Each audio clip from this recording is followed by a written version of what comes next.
নমস্কার বন্ধুরা, চলে এসেছি আর একটা সম্পূর্ণ নতুন মিনি ব্লগ নিয়ে। গতকাল রাতের একটু ভাত থেকে গিয়েছিল। গরমকালে ভাত থাকা মানে জল দিয়ে সেটাকে পান্তা ভাত করে খেয়ে নেওয়া যায়, কিন্তু শীতকালে ভাত থেকে গেলে সেটাকে আর এমনি মুখে তোলা যায় না।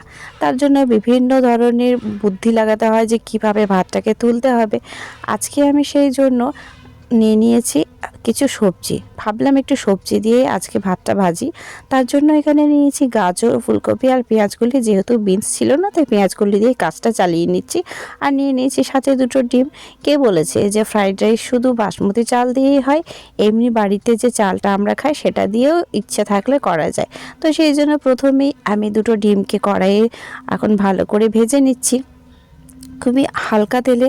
আর সত্যি কথা বলতে ইদানিং আমার তেলের হাতটা না একদম কমে গেছে। একটা টাইম ছিল যখন আমি প্রচুর তেল খেতাম।